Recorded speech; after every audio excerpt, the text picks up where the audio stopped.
Hi guys, welcome back to my YouTube channel. उम्मीद करते हैं कि आप खैरियत से होंगे।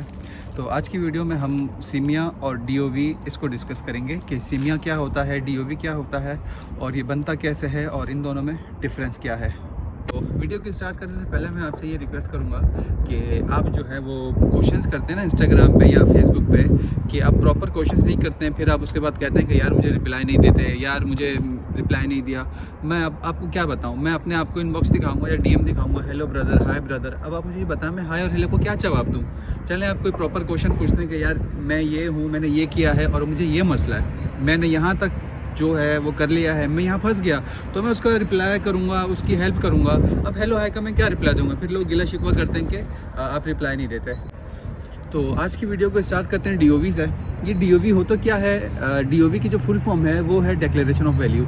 ये आपको जो है वीज़ा के टाइम चाहिए होता है। वीज़ा के साथ जो वीज़ा के डॉक्यूमेंट्स होते हैं उसके साथ ये भी आप अटैच करते हैं डिक्लेरेशन ऑफ वैल्यू। अब डिक्लेरेशन ऑफ वैल्यू क्या है?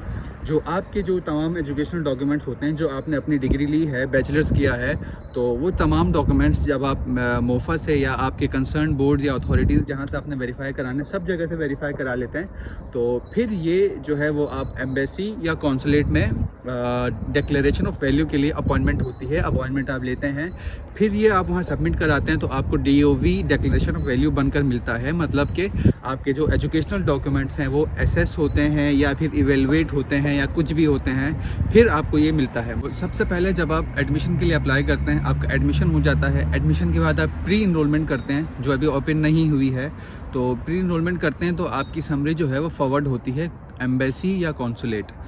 तो यहाँ से थोड़ा सा प्रोसेस डिफरेंट है, इसको कोशिश करता हूँ अच्छे से समझाने की।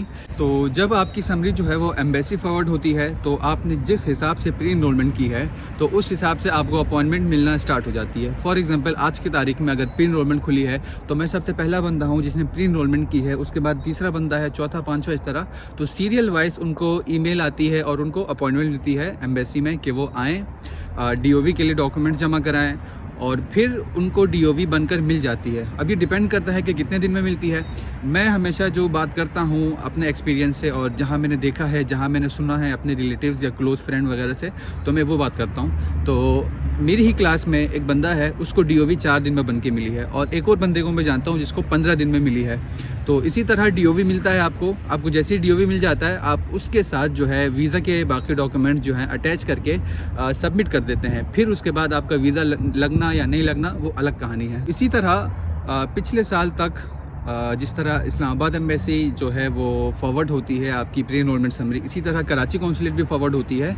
तो जब कराची कौंसलेट फॉरवर्ड होती है तो हमने पहले अपॉइंटमेंट लेना पड़ता था, लेकिन पिछले साल तक ये था, और इस साल क्या होता है नहीं मालूम। पिछले साल तक ये था कि आपने जस्ट अपनी वीज़ा फ़ाइल प्रिपेयर करनी है, जाकर फाइल सबमिट करानी है, इतना सा काम था आपका। लेकिन ये बात मैं आपको बताता चलूँ कि पिछले साल से कराची कौंसलेट जो है वो डीओवी के लिए डॉक्यूमेंट्स एक्सेप्ट नहीं कर रहा। कहने का मतलब आप डीओवी सबमिट नहीं करा सकते।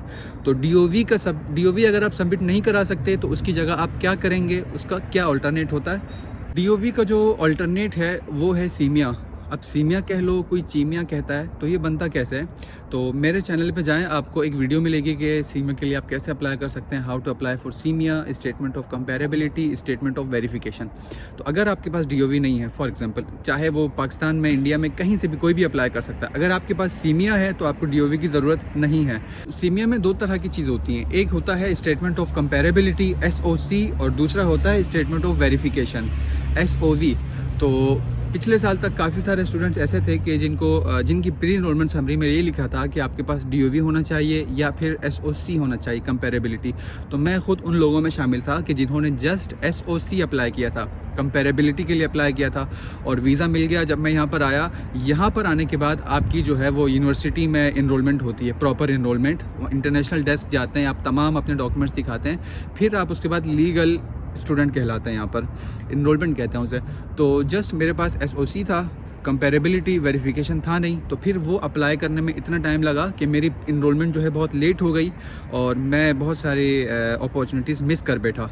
सिर्फ ये बताने का मकसद ये है कि खैर अगर आपने सोच लिया है, माइंड बना लिया है कि आपने अप्लाई करना है, तो स्टेटमेंट ऑफ कंपेरेबिलिटी वेरिफिकेशन आपने दोनों कराना है। पैसे बचाने के चक्कर में मेरी तरह आप अपने हालात ख़राब मत करिएगा। तो बात करते हैं SOC SOV पर। जब आप सीमिया के लिए अप्लाई करते हैं तो माई डिप्लोम या सीमिया लिखेंगे गूगल पर, तो इनकी एक वेबसाइट ओपन होती है, वहाँ पर आप जाएं तो और वहाँ पर आप अपने डॉक्यूमेंट्स अपलोड करें। अगर आप बैचलर्स के लिए अप्लाई कर रहे हैं तो आपकी हाई स्कूल मतलब 12th तक की जो आपकी डिग्रीज़ हैं, मार्कशीट्स हैं, वो इवेलुएट होंगी या वेरीफाई होंगी।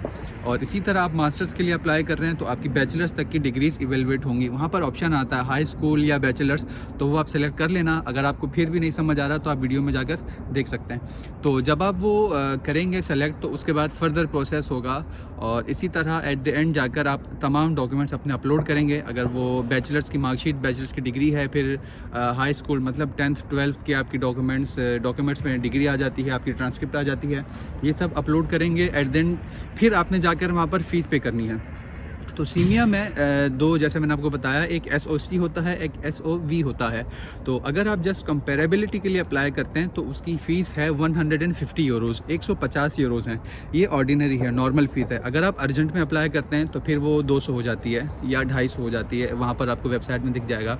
और इसी के साथ साथ आप कंपेरेबिलिटी के अलावा वेरिफिकेशन के लिए भी अप्लाई करेंगे तो उसमें 65 यूरोज़ ऐड हो जाते हैं। इसी तरह कंपेरेबिलिटी की हो आपके 150 और फिर उसके साथ वेरिफिकेशन के मिला के 65 यूरोज़ आपके हो जाते हैं 215 यूरोज़, 215 यूरोज़ आपके इसी तरह लग जाते हैं। तो इसमें कंपेरेबिलिटी में पहले ऐसा होता था कि आपने जस्ट अप्लाई किया, डॉक्यूमेंट्स आपने अपलोड कर दिए, तो विद इन 1 मंथ पहले इनका जो टाइम पीरियड था नॉर्मल, इनका 1 महीना था, अब नॉर्मल इन्होंने 2 महीना कर दिया। मतलब 2 महीने बाद आपको ऑर्डिनरी सीमिया बनकर मिल जाता है। लेकिन अगर आप वेरिफिकेशन के लिए अप्लाई करते हैं तो उसके लिए कोई अर्जेंट प्रोसेस नहीं है।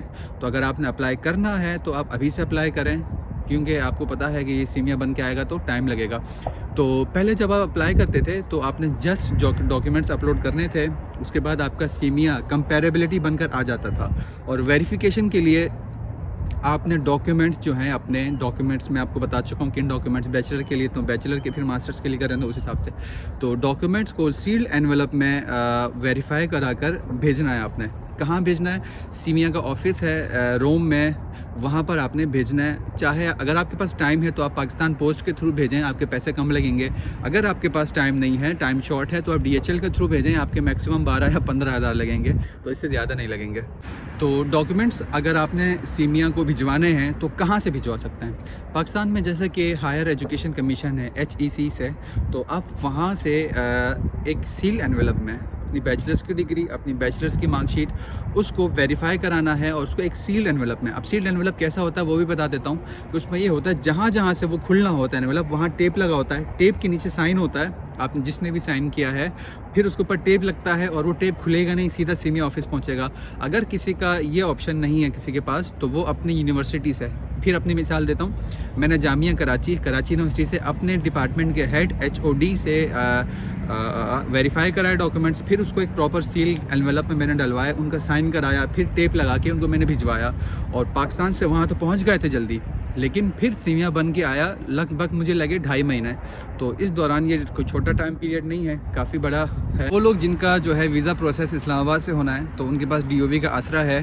तो DOV और सीमिया का एक बहुत बड़ा फ़र्क जो मुझे लगता है कि ये बहुत बड़ा फ़र्क है, वो ये है कि DOV आपकी 400 या 600 रुपये में बन के आ जाती है और सीमिया में आपके कितने पैसे लगते हैं मैं आपको बता चुका हूँ। तो फिर भी जो कराची के लोग हैं, कराची के लोग अभी जाएँ, जेरीज़ वीज़ा मालूम करें अगर पॉसिबल है तो, क्योंकि रिस्क ना लें। पिछले साल तक सीमिया एक्सेप्ट कर रहे थे, DOV एक्सेप्ट नहीं कर रहे थे, तो ख़ुद को सेफ़ साइड में रखें, टाइम ज़ाया ना करें और अभी से सीमिया अप्लाई करें और फिर आपका टाइम पे सीमिया आएगा। जस्ट वीज़ा फ़ाइल आप प्रिपेयर करें, वीज़ा के बाकी डॉक्यूमेंट्स रेडी करें, उसमें जस्ट सीमिया का पेज लगाएं और वीज़ा फाइल सबमिट करें और वीज़ा आने का इंतज़ार करें। इसके अलावा अगर आप लोगों ने कोई और चीज़ पूछनी है तो जैसा कि आप लोग पूछते रहते हैं इंस्टाग्राम पे या फिर मेरे फेसबुक पेज पे, तो एक अदद फॉलो बटन दबाने की सहमत बिल्कुल ना करिएगा, क्योंकि अगर आप फॉलो बटन दबाएंगे तो ये एक तरह से छोटी सपोर्ट होती है। तो लगता है कि नहीं, अच्छे व्यूज़ आ रहे हैं, अच्छे रीच आ रहे हैं, मुझे और अच्छे से काम करना चाहिए। तो उम्मीद करते हैं समझ गए होंगे। खैर वीडियो आपको पसंद आई होगी। फिर मिलते हैं नेक्स्ट वीडियो में। और इसके अलावा अगर आपने कोई पूछना है तो कमेंट बॉक्स में बताइए कि नेक्स्ट वीडियो किस पर होनी चाहिए। आपको कोई मसला है पूछ सकते हैं। तब तक के लिए वस्सलाम।